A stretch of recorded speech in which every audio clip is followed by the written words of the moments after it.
This is a photograph of Andrea Lowe Garwood and her husband Jeffrey Garwood.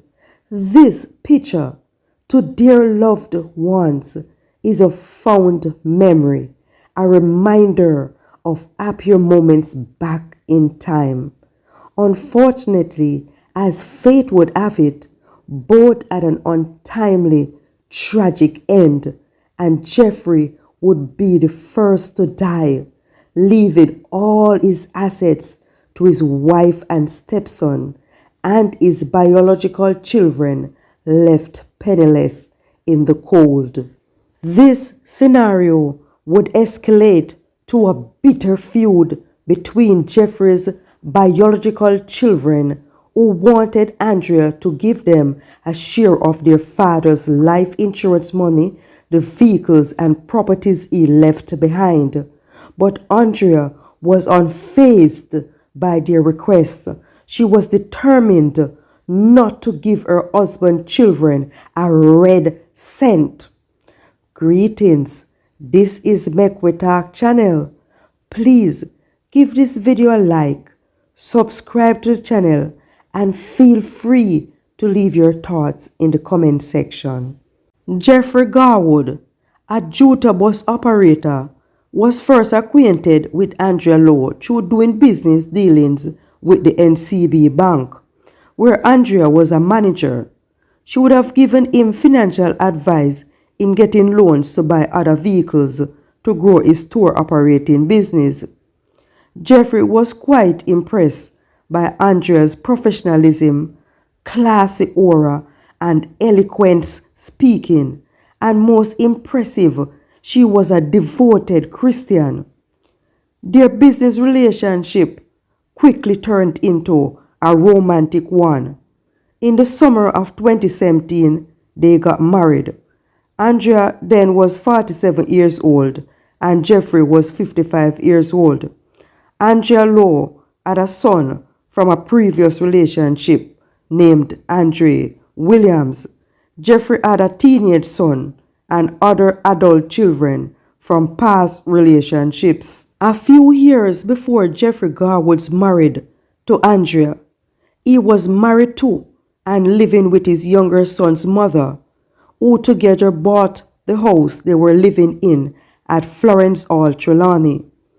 Regrettably, after a brief battle with cancer, she died, leaving her husband the beneficiary of her life insurance, with the intent for him to assist in taking care of their underage child. Being a financial expert as a banker, Andrea advised her husband to sell his house and buy a bigger one in a newly upgraded scheme. Without consulting his children or thinking about the consequences of such a decisive move, he promptly sold the house and used the money to buy the house of his wife's choice. It is publicly rumored by persons close to the family in Trelawney that when they moved into their dream house, Jeffrey's children started to notice a side of Andrea that the public was not privy to. Jeffrey's children said before their father was married and living at his old home in Florence Hall, they used to drop by their fathers frequently, as he and them had a close relationship. They said their dad was a good father who would go the extra mile to help in any way he can, but all that changes in the short 3-year span he got married to Andrea. Jeffrey's children said it seems their father has become isolated from them. The only way they ever see him without Andrea was when he was driving his touring bus, and when they call his phone, Andrea would answer and say, "Sorry, he's not available, call back later." And when they do call back, it went straight to voicemail. This became a familiar pattern. They sensed it had to be deliberate. One of Jeffrey's sons, Janoy, related to a close friend that he met up with his father at the Martha Bray and asked what happened with his phone. Surprisingly, he said his phone was operating perfectly. So Janoy asked his father, "What's the reason when I call your phone, it goes straight to voicemail?" His father was baffled in giving a rational answer. Curiosity led Janoy to take a look into his father's phone, where he went straight to call settings. There under the blocked numbers list, he saw that his number headed the list, followed by some of his father's other relatives' number. He stated that he never said anything to Garwood Sr., but unblocked them all, and then gave him back his phone. Janoy said from there on, when he was talking on the phone with his father, Andrea was always in the background, constantly interrupting his father, which resulted in them prematurely ending their conversation. Over the 3 years Jeffrey Garwood married Andrea, she had become a human barrier between Jeffrey and his children, yet she respects and values the relationship her son Andrea had with Jeffrey.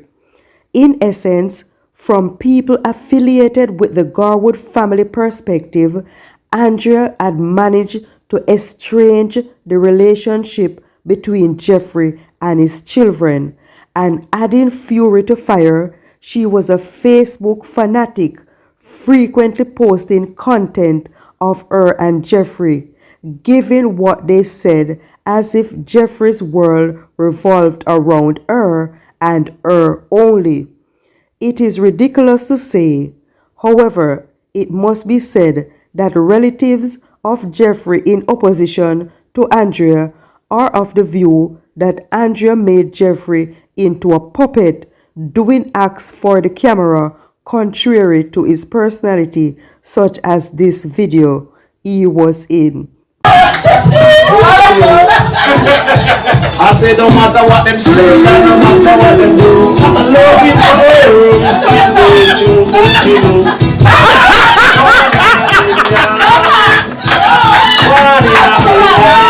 On July 14th, 2020, Jeffrey Garwood was transporting 2 foreign nationals in his Toyota touring bus when he met into a 3-vehicle collision.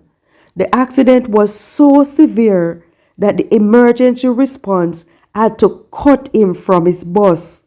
Fortunately, the 2 tourists survived, but unfortunately, Jeffrey did not. The sudden, unexpected death of Jeffrey Garwood reopened the bitter relationship between Jeffrey Garwood's children and his wife, Andrea.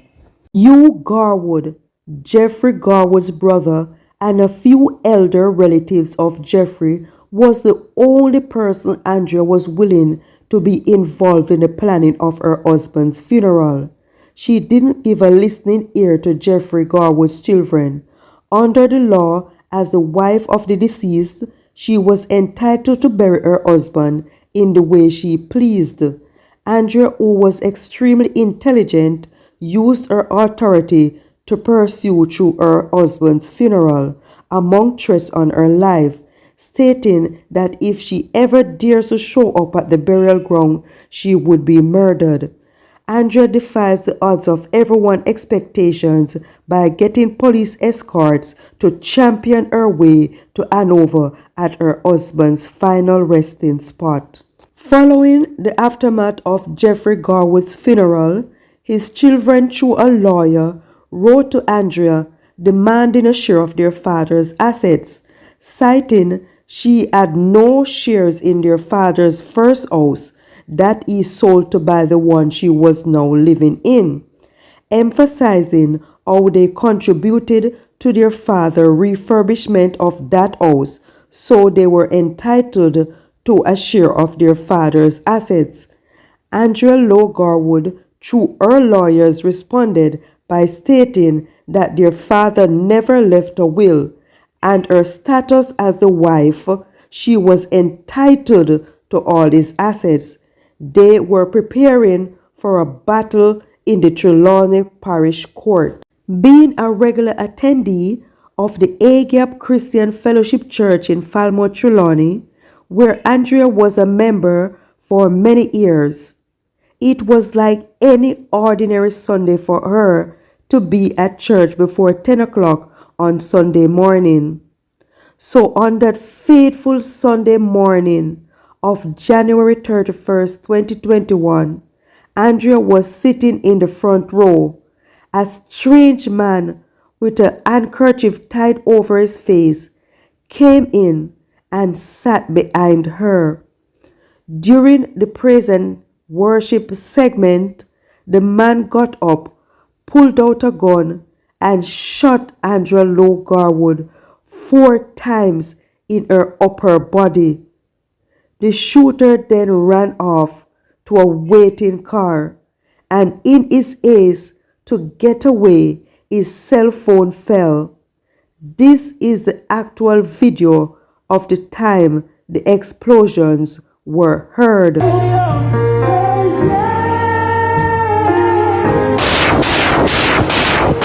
Andrea Lowe Garwood was rushed to hospital where they pronounced her dead. Her murder sent a shockwave throughout Jamaica, with many questioning these brazen murderers' intrusion into a holy, sacred place as a church to commit a murder. The Garwood's name was so familiar to the Falmouth police as they had received numerous statements and complaints from Andrea on the threats on her life by her late husband's children. Armed with that information and the phone left behind by the shooter, the police had a quick breakthrough in the case. These are some voice notes that were going around at the time. Story this that your clan married to the man, make the man sell the house when it was left this house where the man said the wife by the first wife, or the first wife buy the house where the man sell it to them buy. You understand? Because the lady, I know her very well. I know the first wife, she's such a sweet lady. She used to work at one insurance company because she try to get work for my daughter at the same insurance company. And the lady died from cancer. And he buy the house and they have one child together. You understand? But the man have other children. And this a woman already know. She bet the man sell the house and then buy one different house in a fair name, everything in a fair name. The boss when the man have everything in a fair. Go fit change over everything in a fair name to She not fear, and that is why she dead. And me talk, me say God with people them and no easy set of people them. I know easy set of people them. Me go to funeral and me and them in an argument about park and me just drive right, left the funeral. Because I don't want to come kill me up there. They come from mouthpiece in Hanover. You may tell you? Right. I went to the funeral and me and him catch up there. As I say, a park. But God was a good friend. She's very wicked. She's a very wicked woman. Very, very wicked. If you want to rap for the man children then, you can't do that. You will dead. See there? I'm done. That woman are going with a whole heap of things not God, cause that woman wrap up the whole of God with money, we didn't pity them, Run out the pity them out their house and all, man, have evil, brother. Man, wicked deep in them, man, make God was send out the whole line house, man, put the whole line money in our name, And run out the little 14-year-old son, I think the 14-year-old son, Wicked, God would about 3-4 bust the woman, run God the insurance claims everything, youth. Because God would first wife is dead. So he run go married to this woman, and this woman that claims everything left you them on their face. And one house a Rosa, the woman want to sell, when him first wife is dead, Brother, I whole things that woman are going on with man. Yeah, man, I got a God with wife, man. Because I see a picture of me If I see a picture, you man got insurance for the brand new bus, you man claims every dollar and I give you them none, you know. Putting together forensic cellular data retrieved from the shooter's phone and the identity of the getaway car, police arrested and charged 3 suspects in the murder of Andrea Lowe Garwood. The getaway driver's name is Leon Hines. The man who went into the church and shot Andrea name is Dwight Bingham, and the alleged mastermind was Andrea's stepson, Javon Garwood. The trial started in July of 2021 with the Chief Justice Brian Sykes presiding over the case. Both Hines and Bingham pleaded guilty and Javon Garwood pleaded not guilty. The prosecutor in a plea deal made agreement with Dwight Bingham and Leon Hines to testify against Javon Garwood, saying he was the one who contracted them to murder his stepmother. Leon Hines was sentenced to 6 years for his crime of being the getaway driver, and Dwight Bingham sentenced to 42 years in prison. The outcome of the trial shocked everyone when Javon Garwood was to be tried. The prosecutor's star witness, the trigger man, Dwight Bingham, refused to identify Javon as the person who hired to kill Andrea Lowe Garwood. The chief judge had no alternative but to instruct the jurors to return a verdict of not guilty. And just like that, on the 13th day of July 2023, Javon Garwood left Trelawney Courthouse a free man. The outcome of the 2 years long trial was a bittersweet one. Outside the courthouse was a group of Javon Garwood's relatives who was overjoyed to see him set free. They all hugged him while crying. Then on the other side was Andrea Lowe Garwood's only child, Andre Williams, being consoled by his relatives as he fought back tears in an interview with the medias. He believed that Bingham and Hines didn't have any motive to kill his mother, let alone his mother did not know them. He said Javon was the one with the motive and the plot. I am at loss for words to sum up my conclusions. Please, viewers, share your thoughts in the comment section. I really want to interact on this one.